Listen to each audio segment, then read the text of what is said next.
Que je prends le peuple sénégalais comme témoin de cela. On ne peut pas être au Sénégal, vous ouvrez un restaurant, ça fait même pas un mois, vous dites entre français et italien. Non, non, non, non, non, non, non, non. Il faut que le peuple sénégalais dise non à ça.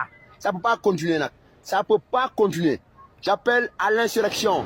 J'appelle à faire dégager cela. Parce que ça, c'est inadmissible. Qu'au Sénégal, qu'on est Sénégalais, que ça vienne, ça se partage entre Italiens et Sénégalais. Ça, c'est inadmissible. J'appelle le peuple sénégalais à foutre ces gens dehors, à sortir du Sénégal. C'est un appel à l'insurrection pour que vous quittiez le Sénégal. Il faut que ça se passe. Il faut que ça cesse. Il est temps que le peuple sénégalais constate cela. Ça se passe entre Français et Italiens, quoi. Il est temps que le peuple sénégalais prenne ses devants, quoi. Ça, c'est inadmissible. On appelle le peuple sénégalais à la révolte. On dit au peuple sénégalais, réveillez-vous. Faites en sorte que tous ces gens qui battent dans nos plages dégagent. Il est temps qu'on vous dégage de nos plages.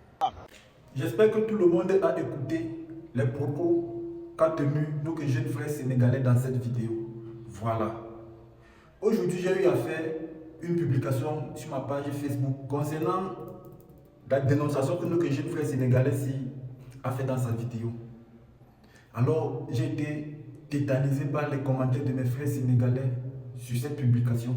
Au fait, les gars se disaient que je suis là peut-être pour vouloir salir l'image du Sénégal ou alors pour tenir des propos mensongers concernant le beau pays qu'on appelle la Teranga. Pourtant, je suis juste là pour relayer certaines informations sur les réseaux sociaux quand ils le font en fait. Parce que je sais que je suis suivi. Vous savez, si je prends peut-être une information qu'a peut-être posté une personne lambda sur les réseaux sociaux, si je la prends, je poste peut-être sur ma page Facebook ou alors je parle de ça sur TikTok, 2, 3, 4, 5, 6, 7, 8, 9, 10 personnes seront au courant.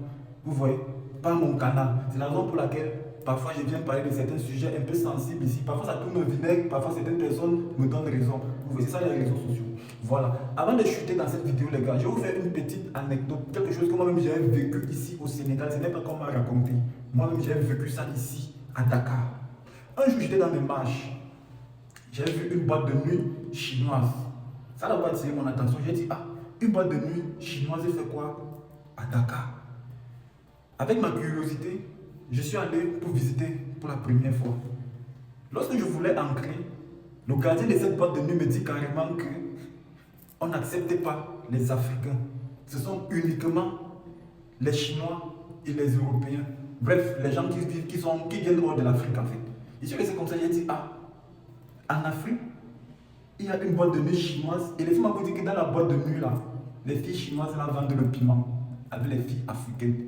Vous voyez un peu, je ne voulais pas parler de ça, vraiment je suis désolé pour les personnes qui sont en plein ramadan. Le gardien m'avait carrément dit qu'on acceptait uniquement les Européens et les Asiatiques. J'étais resté comme ça, j'ai dit, ah, ici chez nous en Afrique là, on nous prive encore de leur... Je ne veux pas seulement parler parce que nous sommes en plein ramadan. Oh. En conclusion les gars, moi j'étais très content de la dénonciation qu'a fait nos jeunes frères sénégalais parce qu'il en est de gros. Quand on passe chez eux là-bas, ils nous manquent du respect, ils nous sous-estiment, on n'a même pas droit à la parole. Pourtant, quand ils viennent ici chez nous, ils sont comme des rois. Et nos dirigeants acceptent ça. Ce n'est pas bien. Il faut que nos dirigeants là remédient à ce problème-là, à cet incident-là.